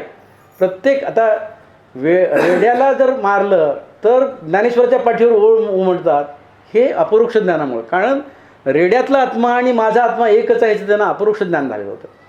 मग त्यानं रेड्याकडून मंत्र म्हणवायला लावले. रेड्याने मंत्र कसं म्हणले? त्यांना वाटलं की अपरोक्ष ज्ञान आहे, मी जर आत्मा आहे आणि रेड्यातही तोच आत्मा आहे, एकच आत्मा सगळीकडे आहे, तर मी जे म्हणतोय ते रेडा म्हणायला पाहिजे. ते त्यांनी म्हणून दाखवलं, हे त्यांचं अपरोक्ष ज्ञान होतं. आपलं जे ज्ञान आहे, आता कुणाचं परोक्ष असलं मला माहीत नाही, माझं सगळं परोक्ष ज्ञान आहे, अपरोक्ष ज्ञान हे वेगळं असतं. तर ते सांगायला त्यांनी सुरुवात केली. अशोचानन्वशोचस्त्वं, अशोच म्हणजे ज्याच्याबद्दल शोक करू नये ते, अशोचानन्वशोचस्त्वं, अन्वशोचस्त्वं. अशोच म्हणजे ज्याच्यावर शोक करू, अन्वशोचस्त्वं म्हणजे तू शोक करतोयस. तू कशाचा शोक करतोयस? ज्याच्याविषयी शोक करू नये, जे मर्त्य शरीर आहे त्याच्याविषयी तू शोक करतोयस. आणि पुढे प्रज्ञावादांशी भाषेचे, एवढं शोक करून, मूर्खपणाचं करून परत शहाणपणाच्या गोष्टी बोलतोस. प्रज्ञावादांशी भाषा, प्रज्ञावाद म्हणजे विवेकी लोकांचा वाद, प्रज्ञ लोकांचा. प्रज्ञ म्हणजे प्रकर्षाने मिळवलेलं ज्ञान, त्याला म्हणतात प्रज्ञा. प्रकर्षाने मिळवलेलं ज्ञान जे आहे ज्यांना असतं ते असा शोक करत नाहीत. प्रज्ञावादांशी भाषाचे. प्रज्ञावादाचा दुसरा अर्थ मधुसूदन सरस्वतीने असा लावला आहे, प्रज्ञावाद म्हणजे विवेकी पुरुषांना, ज्ञानी माणसाला मान्य नसलेला वाद, म्हणजे युद्ध न करणं हा प्रज्ञावाद आहे. प्रज्ञावाद तू मांडतोयस, तू शहाणपणाची भाषा बोलतोयस. गतासून गतासूंश्च नानु शोचंती पंडिता. गतासून म्हणजे गेलेले, अगतासून म्हणजे जिवंत आहेत, ते आपण सगळे अगतासून आहोत. म्हणजे मेलेले आणि जिवंत असले ह्याविषयी शहाणे लोक शोक करत नाही. गतासून गतासूंचे नानु शोचंती पंडिता, त्याचा शोक करत नाही. गेलेले आणि न गेले ह्याच्यामध्ये 3 विभाग केले, 3 प्रकारचे लोक असतात असं म्हणलेलं आहे. की एक जे लोक असतात ते गतासून म्हणजे गेलेल्याचं विषयी शोक करतात. गतासून गेलेल्याविषयी, आपण सामान्य लोक, जे मेलेले लोक आहेत, जे मृत्यू पावलेत, गेलेले, त्याच्याविषयी शोक होतो. अगतासून जे आहेत, दुसऱ्या प्रकारचे लोक आहेत, ते जिवंत असलेल्याशी शोक करत नाहीत. जे मेलेल्याशी शोक करत नाही, जिवंत असल्याविषयी शोक करतात. हे मधले म्हणजे 3 प्रकारचे लोक, सामान्य माणूस मूढ, दुसरा शास्त्रज्ञ आणि तिसरा तत्त्वज्ञ. मूढ माणूस हा मेलेल्याविषयी शोक करतो. शास्त्रज्ञ माणूस जो आहे तो मेलेल्याविषयी शोक करत नाही, जिवंत असल्याविषयी शोक करतो. उदाहरणार्थ एखादा माणूस आहे जो विचार करतो, तो म्हणतो माझी सगळी मुलं मूर्ख आहेत, त्यांना काहीच कळत नाही, म्हणजे तो शोक कसा करतो, जिवंत असल्याविषयी करतो. आणि मेलेल्याविषयी तो शहाणा असतो, तो मेलेल्याविषयी शोक करत नाही. आणि जो तत्त्वज्ञ असतो, ज्ञानी असतो, धीरस्थ असतो, तो मेलेल्याविषयी आणि जिवंत असल्या तिन्ही विषयाविषयी शोक. मूढ, शास्त्रज्ञ आणि धर्मज्ञ असे 3 प्रकारची माणसं असतात. त्यापैकी आपण सगळे सामान्य लोक आहोत. गतासून नानुशोचन ते पंडिता, हे शोक करत नाहीत. तू शोक काय करायला आहे? आणि शोकही करतोस नाही, शहाणपणाच्या गोष्टी सांगतोस, मला काही बोलूही देत नाहीस, तूच बोलतोस, असं श्रीकृष्ण म्हणतो. पुढे म्हणतोय न त्वेवाहम जातुनासम, न तू एवाहम जातुनासम. तत्वज्ञानाचं विवेचन सुरू. ह्या पूर्वीच्या काळात तूही नव्हतो, मीही नव्हतो, न त्वम नेमे जनाधिपा, हे सगळे राजे लोक नव्हते, अशी कधी परिस्थिती होती का? इथे भगवान श्रीकृष्ण पहिला सिद्धांत मांडतायत आणि तो सिद्धांत आहे पुनर्जन्माचा, ज्याचा हिंदू धर्मामध्ये, आपल्या वैदिक धर्मामध्ये खूप बोलबाला आहे. काही लोक मानतात, काही लोक मानत नाहीत. तो म्हणतोय मी श्रीकृष्ण, तू अर्जुन, हे भीष्म, द्रोण हे पूर्वी कधी नव्हते का? असं काही आहे का? असं नाही. हे पूर्वी होते, आताही आहेत आणि पुढे राहणार. नच एव न भविष्याम सर्वे वयमत फल, हे सगळे लोक पूर्वीच्या काळातही होते, आताच्या काळातही आहेत आणि पुढच्याही काळात होणार आहेत. म्हणजे त्यांचा पुनर्जन्म झालेला आहे, पुनर्जन्म होणार आहे. हे मरणार आहेत ती फक्त शरीरं, हे आत्मे कधीही मरत नाहीत, हे आत्मे अमर आहेत. म्हणून यांचा पुनर्जन्म होणार आहे. म्हणून त्याच्याविषयी तू गतासून अगतासूनाविषयी तू शोक करू नको, असं ते अर्जुनाला सांगतात. अर्थात ही सगळी गीता जी आहे ही अर्जुनाच्या माध्यमातून भगवान श्रीकृष्णाने, व्यासाने आपल्याला सांगितलेली आहे. अर्जुन हा निमित्त आहे. अर्जुन हा निमित्त याच्यासाठी की तो युद्धभूमीवर गर्भगळीत झाला म्हणून त्याला सांगितली. पण मुद्दाम व्यासांना ही सगळी त्या द्वापार युगातल्या लोकांना सांगायची होती, म्हणून त्यांनी ही पात्र निर्माण केली, ही महाभारत निर्माण केलं आणि त्याच्यातून श्रीकृष्णाच्या माध्यमातून ही गीता सांगितली. एकाने तर असं लिहिलं आहे, बऱ्याच जणांनी लिहिलं आहे की व्यासांना हे सगळं सांगायचं होतं, धर्माचं पुनरुत्थापन करायचं होतं, ईश्वराभिमुख समाज निर्माण करायचा होता. पण व्यासांनी जर गीता मीच एक कविता किंवा महाकाव्य म्हणून लिहिलं असतं तर लोकांनी मानलं नसतं. म्हणून त्यांनी भगवान श्रीकृष्णाचं हे परमेश्वराचा अवतार म्हणून हे पात्रमध्ये आणलं. परमेश्वरांनी सांगितले म्हणले की आपण बरोबर करतो. नुसतं काहीतरी कुणाला दे म्हणलं तर करत नाही. सत्यनारायणाची पूजा घालायची म्हणलं की बरोबर करतो तुम्ही. तसं ते जे तत्त्वज्ञान आहे त्या काळातही होतं, म्हणून व्यासांनी हे सगळं गीतेचं, महाभारताचं हे सगळं रचलेलं आहे. आता पुढचा श्लोक आहे देहिनोस्मिन यथा देहे कौमारम यौवनम जरा. देहिनो अस्मिन यथा देहे. देहीन, आता अजून एक मी सांगतो. संपूर्ण गीतेमध्ये पहिल्या 2-3 अध्यायामध्ये आत्मा हा शब्द कुठेही नाही, एकाच ठिकाणी आहे. फक्त स्थितप्रज्ञाच्या लक्षणामध्ये एका ठिकाणी आलेला आहे. दुसऱ्या 3 अध्यायामध्ये 2-3 ठिकाणी आले आहे. आत्मा, ब्रह्म हे शब्द सगळ्या 7व्या अध्यायानंतर, बहुतेक सगळे पुढे सुरू झाले, 4थ्या अध्यायापासून सुरू झाले. म्हणजे काही लोकांचं असं म्हणणं आहे की गीतेचा सुद्धा विकास 3 वेगवेगळ्या काळात झालेला आहे. पहिला काळ जो आहे तो व्यासाने लिहिलेला काळ आहे. म्हणजे पहिले 100 ते 150-200 श्लोक आहे म्हणायचं आहे गीतेमधले, हे व्यासाने लिहिलेले आहेत. त्या काळात आत्मा, ब्रह्म ही कल्पना नव्हती. तिथं देहीन, शरीरी असे शब्द या दुसऱ्या अध्यायात वापरलेले आहेत. देहीन म्हणजेच आत्मा, देहात राहणारा तो देहीन, शरीरन. ब्रह्म हा शब्द नाही कुठे. दुसरा भाग जो आहे तो वैशंपायनं लिहिला आहे, म्हणजे व्यासाचे शिष्य. त्याने एक 200-300 श्लोक लिहिले. म्हणजे ज्ञानयोग, कर्मयोग आणि भक्तियोग हे 3 वेगवेगळ्या लोकांनी. आणि पुढे जेव्हा भक्ती विकसित झाली त्यावेळी त्यांच्या वैशंपायनचा जो सूत्र आहे शिष्य सौती, ह्यांनी पुढचे 300 श्लोक लिहिले. असे मिळून गीता 700 श्लोकाची झालेली आहे, असं काही लोकांचं म्हणणं आहे. परंपरेच्या लोकांना हे मान्य नाही. त्यांचं म्हणणं की गीता कृष्णाने लिहिली नाही, सांगितली नाही, असं म्हणणं हेच पाप आहे. पण चिकित्सा करायची झाली तर त्यांनी श्लोक वेगवेगळे काढून त्यांनी सिद्ध केलेलं आहे आणि दाखवले. ते मला त्या वादात पडायचं नाही, कारण मी तेवढा मोठा नाही. जे आहे मी मात्र तेवढंच सांगतो. देहीन अस्मिन स्पिन यथा देहे कौमारम यवनम जरा. देहे कौमारम यवनम जरा, म्हणजे ह्या शरीराला जशा कुमारावस्था, तारुण्य, वृद्धत्व अशा ह्या जशा अवस्था आहेत. आपण लहानपणीच आपल्याला आठवतं आहे, मी अमुक शेतात गेलो होतो, हा तीर्थे माझा लहानपणीचा मित्र आहे, हा अमुक माझा लहानपणीचा मित्र आहे. हे कधी आम्ही 8वीत असताना मित्र होतो, पण ते माझ्या लक्षात कसं राहिलं आता? कारण मी जरी म्हातारा झालेला असलो तर त्या वयामध्ये आणि ह्या वयामध्ये माझ्यामध्ये काहीतरी कॉमन धागा आहे. तो धागा म्हणजेच आत्मा. तो जो तुमच्यात असतो तो धागा म्हणजेच आत्मा. तो तुम्हाला जाणीव देतो तुमच्या बालपणाची, कौमार्याची, म्हातारा झाल्यानंतर तारुण्याची तुम्हाला जाणीव देतो. तो धागा त्या देहाच्या अवस्थेची जाणीव देतो. तो धागा देहे कौमारम यवनम जरा. तसं श्रीकृष्ण म्हणतो देहिनस्मिन यथा अस्मिन यथा. ह्या देहाची सुद्धा देहीन म्हणजे आत्मा. ह्या जशा देहाच्या अवस्था आहेत कौमार, यौवन आणि जरा, तशा देहिनाच्या म्हणजे आत्म्याच्या सुद्धा अवस्था आहेत. त्या अवस्था म्हणजे देहांतर प्राप्ती, म्हणजे एक देह सोडून दुसऱ्या देहात जाणे म्हणजे दुसरा जन्म. ही देहाची चौथी अवस्था आहे. देहिनो अस्मिन यथा देहे कौमारम यौवनम जरा. जशा देहाच्या अवस्था आहेत तारुण्य, बालपण आणि वार्धक्य, तसं ह्या देहिनाच्या म्हणजे आत्म्याच्या अवस्था आहेत. मी ह्या वर्षी माणूस आहे, पुढच्या जन्मी गाय होईन, पुढच्या जन्मी आणून काहीतरी होईल. ह्या माझ्या देहिनाच्या म्हणजे आत्म्याच्या अवस्था आहेत. म्हणून ह्या देहांतर प्राप्ती जी होते म्हणजे एका देहातून मृत्यूनंतर दुसरा जन्म प्राप्त होतो, त्याचा शोक धीर पुरुष म्हणजे ज्ञानी पुरुष मानत नाही. धीरस्तत्र न मुह्यती तथा देहांतर प्राप्तीर धीरस्तत्र न मुह्यती. धीर लोक, धैर्यवान लोक, हे धाडसी इथं शब्द नाही. धीर म्हणजे विद्वान, ब्रह्म जाणणारा, महानुभाव, हे अशा अर्थाने हा शब्द वापरला. ते लोक ह्या देहांतराचा शोक मानत नाही. म्हणजे मी आज मेलो आणि दुसरा जन्म झाला, हा देहांतर ही चौथी अवस्था मानतात, म्हणून त्याचा शोक मानत नाहीत. म्हणून हे भीष्मद्रोण जे मरणार आहे त्याचा तू शोक करू नको. पहिले प्रत्येक श्लोकाचा सारांश हा आहे की हे मरणार त्याचा तू श्लोक करू नको. हे मरणार आहेत हे शरीर आहेत, मरणारे आहेत ते आत्मे नाहीत. आत्मे आहेतच, पूर्वी होते, आताही आहेत, पुढेही राहणार आहेत. पण जे शरीर जाणार आहेत, नष्ट होणार आहे, त्याचा तू शोक करू नको. तथा देहांतर प्राप्तीर धीरस्तत्र न मुह्यती. त्याचा तू शोक अजिबात करू नको. आता पुढचा श्लोक आहे मात्रा स्पर्शास तू कौंतेय. आता मात्रा ह्या शब्दाचा अर्थ आहे, मात्रा म्हणजे विषय, बाह्य विषय. म्हणजे जगातले, ह्या संसारातले, पृथ्वीवरले कोणतेही विषय ज्याचा इंद्रियाशी संपर्क, मात्रा स्पर्श, इंद्रियाचा विषयाशी संपर्क झाल्यानंतर जे उत्पन्न होतं संवेदना.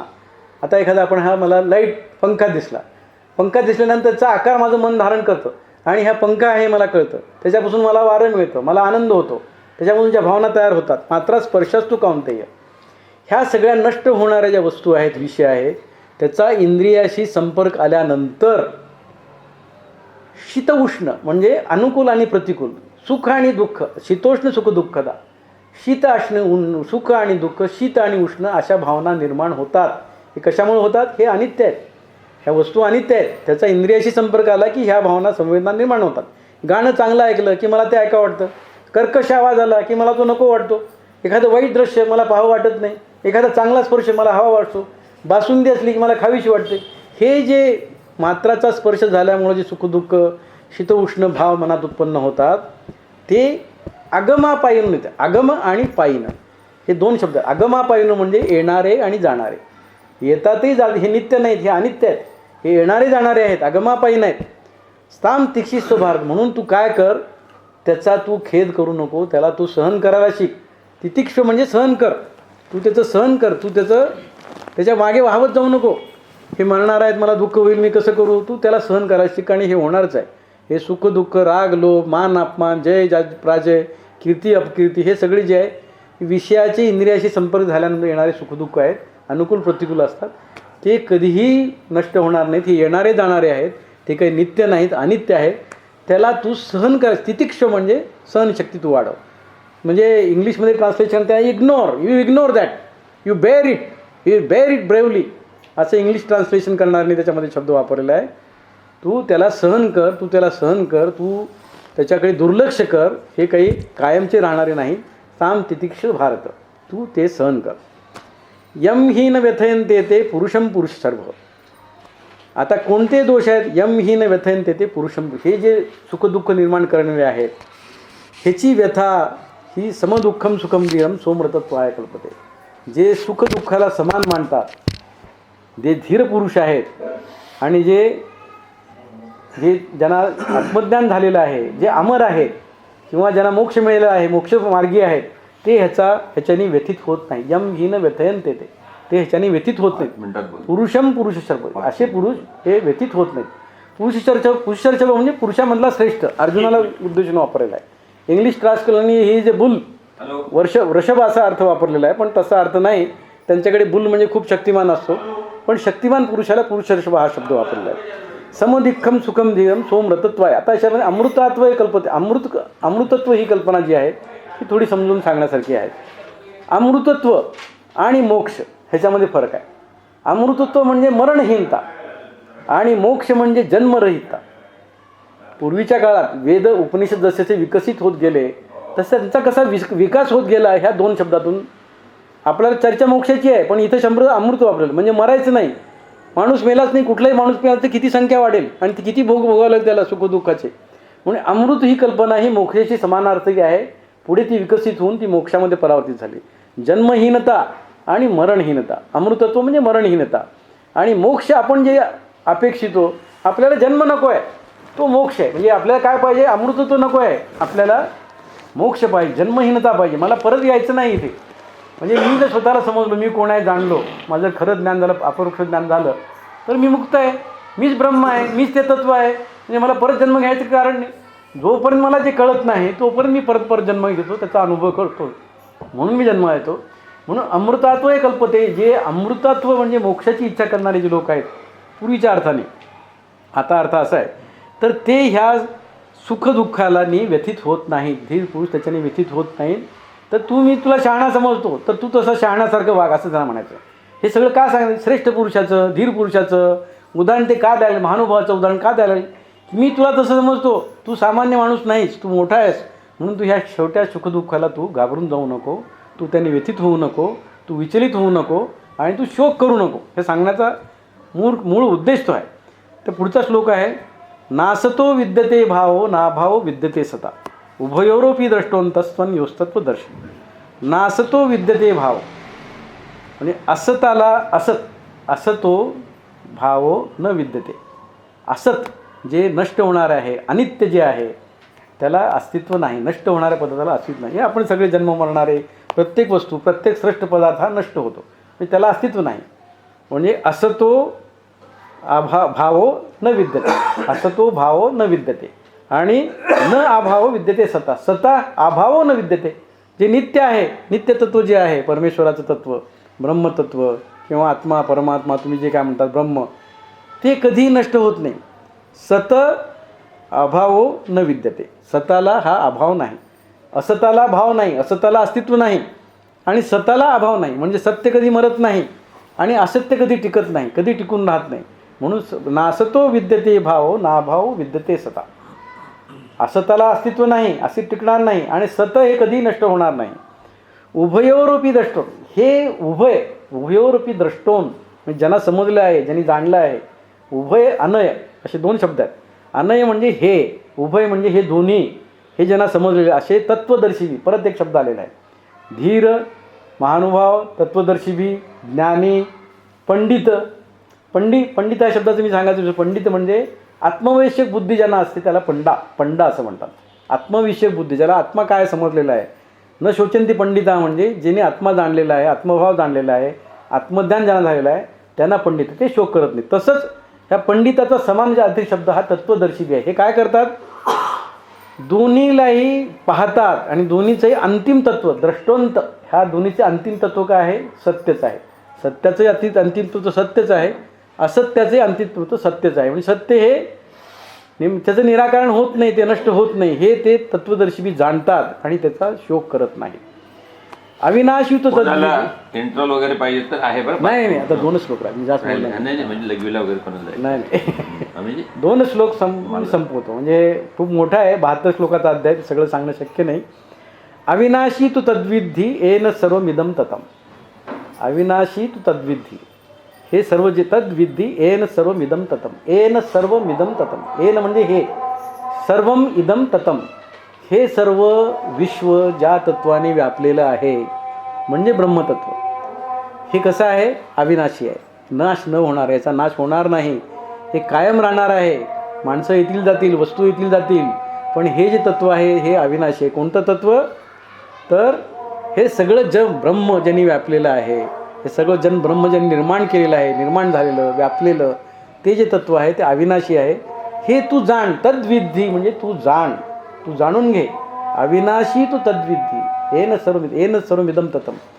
इदं सर्वं तत्वम इदं अविनाशी तू तद्विधी, तू जाण. विनाशमव्ययस्यास्य न कश्चित कर्तुमर्हति. ह्याचा विनाश, कशाचा विनाश? अस्य अव्ययस्य विनाश. विनाशमव्ययस्यास्य, अस्य म्हणजे ह्या, अव्ययस्य, अव्यय म्हणजे ज्याचा नाश कधीही होत नाही. व्यय म्हणजे खर्च. आता एखादी वस्तू आली, ती तुम्ही वापरली, ती खर्च होते, संपते, नंतर नष्ट होते. पण जे आत्मतत्व जे आहे, परमात्मतत्व आहे, ह्याच्यामध्ये व्यय नाही. ओम पूर्णमदम पूर्णमिदम पूर्णात पूर्णमुदच्यते पूर्णस्य पूर्णमादाय पूर्णमेवावशिष्यते. हे जे तत्व आहे हे पूर्ण आहे. पूर्णातून पूर्ण काढले तरी पूर्णच राहणार, पूर्णातून पूर्णाने भागलं तरी पूर्णच राहणार. ते नष्ट होत नाही, ते तत्व कायम आहे. म्हणून विनाशमव्ययस्यास्य न कश्चित कर्तुम. हे अस्य अव्ययस्य विनाशम, हे अव्यय तत्व जे आहे त्याचा विनाश कोणीही करू शकत नाही. म्हणजे शंकराचार्यांनी तर असं म्हटलं आहे की ह्या ब्रह्मतत्वाचा, ह्या आत्मतत्वाचा विनाश परमेश्वरसुद्धा करू शकत नाही, असं शंकराचार्याचं भाष्य आहे. म्हणजे कर्तुमर्हसि म्हणजे त्याची पात्रता कोणाची नाही. ज्याला तुम्ही परमेश्वर मानता, अर्थात परमेश्वर म्हणजे ब्रह्मतत्व, पण एक बोलायची भाषा ते म्हणजे परमेश्वरसुद्धा हे ईश्वर तत्व नष्ट करू शकत नाही. त्याच्यामुळे जे आत्मा आहे, जे ब्रह्म आहे, ते नित्य आहे, ते अविनाशी आहे, त्याला कुणीही नष्ट करू शकत नाही. हे तू जाण. अविनाशी तू तद्विद्धी विनाशमव्ययस्यास न कश्चित कर्तुमर्हति. हे कुणीही करू शकत नाही, कुणाची पात्रता नाही, कुणाची योग्यता नाही, हे कुणीही नष्ट करू शकत नाही. ते अविनाशी आहे. अंतवंत इमे देहा. हा देह कसा आहे? अंतवंत आहे. इमे देहा म्हणजे हा देह अंतवंत. इमे देहा नित्यशोक्ता शरीरणा. कुणाचा देह आहे हा? नित्यस्य अविनाशो अनाशिनो अप्रमेयस्य तस्मात युद्धस्व भारत. हा कुणाचा देह आहे? शरीरिणा म्हणजे आत्म्याचा देह. नित्य, अनाशिन, अप्रमेय असे 3 विशेषणं वापरली तिथे. नित्य म्हणजे सदा सर्व काळ राहणारा, भूत भविष्य वर्तमान त्याला काही नाही, नित्य आहे तो आत्मा. अनाशिन ज्याचा नाश होत नाही, आत्ता सांगितलं, ज्याचा नाश होत नाही, नष्ट होत नाही, कायम राहणार आहे. आणि अप्रमेय. अप्रमेय हा शब्द इथं नवीन आलेला आहे. अप्रमेय, प्रमा म्हणजे मोजणं. प्रमा म्हणजे गणती, संख्या, मोजणं, मोजमाप घेणं, प्रमाण देणं, एखाद्याचं प्रमाण देणं. तर आत्मा असा आहे की त्याचं प्रमाण देता येत नाही. प्रमाण आपल्याकडे कोणते कोणते आहेत? प्रत्यक्ष प्रमाण. आत्म्याचं प्रत्यक्ष प्रमाण देता येत नाही, कारण त्याला कोणी पाहिलेलं नाही. दुसरं प्रमाण आहे अनुमान. म्हणजे साधारणपणे धूर दिसला की तिथं आग आहे असं आपण अनुमान करतो. तसं आत्म्याच्या बाबतीत आपल्याला जिथं अमुक आहे म्हणजे आत्मा आहे असं म्हणता येत नाही, अनुमानप्रमाणे आपल्याला लावता येत नाही. तिसरं उपमान प्रमाण. आत्मा ही दृश्य वस्तू नाही, म्हणजे आत्मा त्याच्यासारखा आहे, आत्मा पागेसारखा आहे, आत्मा देवकतेसारखा आहे असं म्हणता येत नाही, कारण ते कुणी पाहिलेलंच नाही, दृश्य वस्तू नाही. म्हणून त्याचं उपमानप्रमाणे देता येत नाही. उपमान प्रमाण देता येत नाही. त्याच्यानंतर अजून 2-3 प्रमाण आहेत. ते कुठलेही प्रमाण ज्याला लागता येत नाही, कुठल्याही प्रमेयाने, कुठल्याही तर्काने ज्याचं एक्सप्लेनेशन करता येत नाही, जे मोजता येत नाही, त्याला दाखवता येत नाही, जे इंद्रिय गोचर नाही, अंतःकरण गोचर आहे, मनोगोचर आहे, त्या अशाला अप्रमेय म्हणतात. त्याचं वर्णन करता येत नाही. अचिंत्य पुढच्या काही श्लोकात आहे. अचिंत्य, अविकार्य असे विशेषणं वापरलेले आहेत. अंतवंत इमे देहा नित्यशोक्ता शरीरिणा. नित्यस्य अनाशिन अप्रमेयस्य शरीरिणा इमे देहा. कुठल्या शरीरिणाचा? नित्य, अनाशिन, अप्रमेय अशा शरीरिणाचा, अशा आत्म्याचा. आत्म्याचे हे देह. आता शरीरिणा हे एकवचनी वापरले. त्याचं कारण आत्मा सर्वत्र एकच आहे. आपलं वेदांत असं मानतो की आत्मे अनेक नाहीत. इतके सगळे आपण आहोत म्हणजे सगळ्यांचे आत्मे वेगवेगळे नाहीत. आत्मा एकच आहे. सगळीकडे आत्मा व्यापलेला आहे. आणि आपण म्हणजे ह्या उपाधी आहोत, विवर्त आहोत. समुद्रात किंवा एखाद्या नदीत, एका विहिरीत 10 घागरी सोडल्या, 10 घागरीत पाणी आहे. माठाच्या घागरी आहेत, मडक्याच्या. पाणी सगळीकडे एकच आहे. पाणी सोडलं, मडका फोडलं की पाणी पाण्यात मिसळणार. तसा आत्मा कुठेही जात नाही. आपल्याला मृत्यूनंतर मेसेज देतात, मे हिल सोल ला इन पीस. आत्मा कुठेही जात नाही. आत्मा नेहमी शांतच असतो. आत्मा तिथेच असतो. आपल्या वेदांताप्रमाणे आत्म्याला शांती वगैरे मिळण्याची प्रार्थना करायची गरज नाही. आत्मा शांतच असतो. तर आपल्या धर्माप्रमाणे आत्म्याला शांती मिळण्याची प्रार्थना करायची गरज नाही, कारण आत्मा नित्य आहे, तो तिथंच राहणार आहे. हा अशा शरीराचा, म्हणजे शरीरीनं जो म्हणजे आत्मा जो आहे तो एकच आहे. पण अंतवंत इमे देहा. देहा इथं अनेक वचन वापरले भगवंताने. व्यासाने इथं देहा हा शब्द अनेक वचनी वापर, कारण हे वेगवेगळे प्राणी, वेगवेगळी सृष्टी वस्तू ह्या ज्या आहेत त्या देहा अनेक वचनी आहेत. पण त्या सगळ्यांचा आत्मा एकच आहे. तो कसा आहे? नित्य आहे, अनाशिन आहे, अप्रमेय आहे. हे सगळं असल्यामुळं हे सगळे जे आता थोडं कन्क्लुजन करतो. हा नित्य, अनाशिन, अप्रमेय आत्म्याचे हे सगळे देह, हे सगळे सैन्य तू पाहायला लागला आहेस, ही एकच आहेत. एका आत्म्याचे वेगवेगळे विकार आहेत, हे वेगवेगळे उपाधी आहेत, विवर्त आहेत. हे सगळे देह फॉर्म झालेले आहेत. आणि त्यांचा देह अनेक असले तरी आत्मा एकच आहे, तू नित्य अनाशिनी अमरमेय आहे. म्हणून तू ह्या सगळे मरणाऱ्या याचा शोक सोडून तू युद्ध कर. युद्ध हे तुझं कर्तव्य आहे, युद्धाशिवाय तुला पर्याय नाही आणि युद्ध करणं हेच तुझं कर्तव्य आहे, हेच तुझ्यासाठी श्रेयस्कर आहे. ह्या 11 ते 18 श्लोकामध्ये सांगितले. आता पुढे दुसऱ्या अध्यायात 3व्या श्लोकापर्यंत हे सगळं आत्म्याचं ज्ञान आहे, आत्म्याविषयी सगळं सांगितलं आहे. 31व्या श्लोकापासून थोडक्यात सांगतो मी, पुढचं सांगत नाही मी. 37व्या श्लोकापर्यंत सामान्य माणसाचं ज्ञान सांगितलं आहे. म्हणजे युद्ध केलं तर तुझी अकीर्ती कशी होईल, लोक तुला भित्र कसं म्हणतील, तू पळून गेला कसं म्हणतील, तुझ्या सगळ्या समाजामध्ये तुझं बदनामी कशी होईल, असं सामान्य माणसाच्या संबंधीचे उपदेश तरी 17. आणि एषा ते भीता सांख्ये बुद्धिर्योगे किमाम सुना, ह्या श्लोकापासून 39व्या श्लोकापासून त्यांनी बुद्धियोग सांगितला आहे. तो खूप मोठा विषय आहे. बुद्धियोग पुढे 52व्या श्लोकापर्यंत बुद्धियोग सांगितला आहे. आणि 55व्या श्लोकापासून चित्तप्रज्ञाची लक्षणं सांगितली आहेत. हे दुसरा अध्याय म्हणजे भगवद्गीतेची शोकेस आहे. असं म्हणतात शोकेसमध्ये सगळ्या वस्तू दडपून घातलेल्या असतात. शोकेस पाहिलं की दुकान पाहायची गरज नाही, शोकेसमधून दुकानात काय आहे तुम्हाला समजतात. तसं हा दुसरा अध्याय म्हणजे भगवद्गीतेची शोकेस आहे. इतक्या वस्तू, इतकं तत्त्वज्ञान याच्यात भरलेलं आहे की याच्यातलं प्रत्येक श्लोक, प्रत्येक चरण, प्रत्येक वाक्य म्हणजे एक सुभाषित आहे. आणि त्याचा जर आपण अभ्यास केला, केला तर गीतेचा अभ्यास केला तर दुसऱ्या कुठल्याही ग्रंथाचा अभ्यास करायचा असं शहाणे लोक म्हणतात. आणि एवढं असूनसुद्धा दुसरा अध्याय जर अर्जुनाला समजला असता, त्याच्यात जर डोक्यात घुसला असता, तर पुढचे 18, 17, 16 अध्याय श्रीकृष्णाला सांगायची गरज पडली नसती. पण दुसरा अध्याय एवढं सांगून 72 श्लोक सांगूनच अर्जुनाला काहीही फरक पडला नाही. म्हणजे तो आपल्यासारखाच होता. आपण जसे आहोत, किती वेळा वाचलं, किती वेळा ऐकलं, वाचताना चांगलं वाटतं, पण वाचलं की नंतर आपण विसरून जातो. गीता प्रत्येक क्षणी नवीन आहे, गीता ही नित्य आहे. तर तसं अर्जुनाचं झाल्यामुळं ते 3ऱ्या अध्यायाचा पहिला जो श्लोक आहे, जायसी चेत्कर्मणस्ते मता बुद्धिं जनार्दन तत्किं कर्मणी घोरे मा नियोजसी केशव यामी श्रेणे वाक्येनं बुद्धिं मोहसी मे तदेकं वद निश्चित्ते येन श्रेयो हम. ह्या 2 प्रश्नातून पहिला प्रश्न दुसऱ्या अध्यायातला श्रीकृष्णाने सुरू केला आहे. 3रा अध्याय अर्जुन परत म्हणतो, तू दोन्ही सांगतोस, मला कर्मही सांगतोस, योगही सांगतोस, काहीतरी मला एक सांग, मी साधा माणूस आहे, मला कळत नाही. मग परत सगळं सांगावं लागलं. मग प्रत्येक त्यांनी याची विभागणी केली आणि विभागणी करून पुढच्या अध्यायात त्यांनी सगळं सांगितलेलं. वेगवेगळ्या अध्यायात वेगळ्या प्रकार सांगितलेलं. आता मी सगळं काही आता सांगत नाही, पुढे केव्हा वेळ मिळतो. एकच सांगतो, गीता ही कशी नत्य नवीन आहे याचा एक मी श्लोक सांगतो. हे ज्ञानेश्वरीतली ओवी आहे. एथ हरू म्हणे नेणीजे जैसे का देवी रूप तुझे, हे नित्य नूतन देखीजे गीता तत्व. म्हणजे पार्वती शंकराला विचारते, तुम्ही सारखं गीता गीता आहे काय मागे लागते, गीता काय भानगड आहे, हा रोज उठून गीता गीता म्हणताय, तुमचं काय डोकं ठिकाणावर आहे का नाही, असा प्रश्न पार्वती शंकराला विचारते. तर शंकर म्हणतात, हे देवी हे तर हरू म्हणे नेणीजे जैसे देविका रूप तुझे, हे देवी तुझं जसं रूप आहे, तू जशी रोज वेगळीच दिसतेस, वेगळीच सुंदर दिसतेस, वेगळीच आकर्षक दिसतेस, तसे हे नित्य नूतन देखीजे गीता तत्व. तसंही गीतेचं आहे. तुम्ही गीतेचा किती वेळा अभ्यास केला, 10 वेळा वाचलं तरी 11 वेळा तुम्हाला काहीतरी नवीनच त्यातनं कळतं, नवीन ज्ञान होतं. ते असं सांगून शंकरांनी गीतेला सांगितलं, गीता ही कधी जुनी होत नाही आणि गीतेचं पूर्ण ज्ञान कधीही होत नाही. तुम्ही किती वेळा वाचा, 100 वेळा वाचली तर 101 वेळा तुम्हाला नवीन काहीतरी त्यात समजतं. अशी ती गीता आहे. सर्वोपनिषदो गावो दोग्धो गोपालनंदन पार्थो वत्स सुधीर भोक्ता दुग्धम गीतामृतप्रद. म्हणजे ही गीता कशी आहे, सगळ्या उपनिषदाचा रस आहे. ही गाय आहे आणि ही दूध देते, आणि दूध कोण काढते, भगवान श्रीकृष्ण स्वतः काढून दूध तुम्हाला देत आहे. तर आणि त्याचा भोक्ता कोण आहे, पार्थ आहे. पार्थ सगळं श्रवण करतो, मग आपण सगळे, म्हणून हे गीतामृत आहे, हे दुग्ध नाही, हे गीतामृत आहे.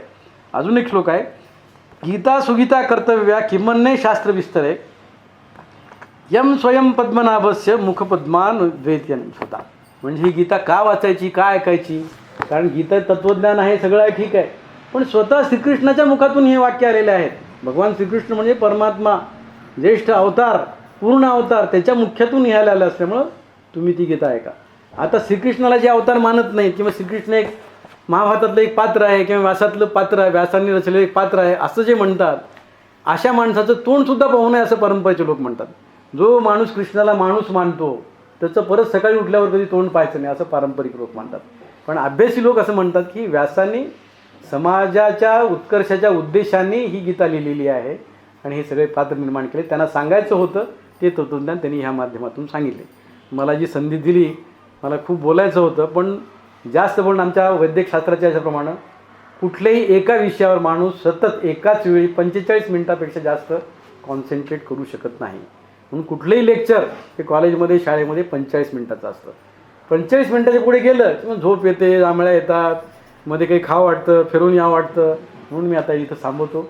पुढे जेव्हा संधी मिळेल त्या गीतेचा दुसरा, माझा उद्देश एकच आहे, मला सांगायचं गीता तुम्हाला सांगणं हा माझा उद्देश नाही. तुम्ही सगळे सुज्ञ आहात, वाचक आहात, तुम्ही सगळे वाचता, सगळं खरं आहे, तुम्हाला सगळ्यांना माहीत आहे, यातलं बरंच तुम्हाला माहीत आहे. माझा उद्देश मला किती पचलं आहे, मी जे अभ्यास केला आहे गीतेचा, मी करतो आहे ते मला किती सांगता येतं हे मला पाहायचं. मी तुमच्यावर प्रयोग करतो, तुम्ही माझे प्रायोगिक एक्सपेरिमेंटल ॲनिमल्स आहात असं समजून मी तुम्हाला सांगतो. म्हणजे हा माझा स्वार्थ आहे. मला सांगता येते की नाही, समजून काय उपयोग आहे. लिहिता येणं वेगळं, मी म्हणलं होतं की लिहितं फार सोपं असते, पुढे रेफरन्स असतात, त्यामुळे ते पाहून तुम्हाला लिहिता येतं. आपल्याला न समजलेलं असले लिहिता येतं, पण समजलं असल्याशिवाय आत उतरल्याशिवाय सांगता येत नाही. सांगणं हे खूप अवघड आहे आणि ते सांगण्याचा माझा हा प्रयत्न होता. मला किती समजलं तर तुमचं तुम्ही समजून घ्या. आणि मला तर काही सांगता येत नाही. ती सगळ्यांनी मला जी संधी दिली, शांततेने ऐकून घेतलं, त्याबद्दल मी सर्वांचा आभारी. रमेश अण्णा आणि ही जी प्रेरणा ढोणे सरांनी दिलेली आहे, आमचे भीष्म पितामह आहेत हे ह्या क्षेत्रातले, त्यांना मी वंदन करतो. खरंच चेष्टा नाही. त्यांचं वाचन, अभ्यास, व्यासन एवढा मोठा आहे आणि ते कुठल्याही विषयावर सतत 2-3 तास बोलू शकतात. तुमची फक्त ऐकण्याची लायकी पाहिजे, बस. तयारी नाही, तुमची ऐकण्याची हेही पाहिजे, म्हणजे अंडरस्टँडिंग करण्याची कॅपॅसिटी पाहिजे. हां येस. धन्यवाद. चला बंद करतो.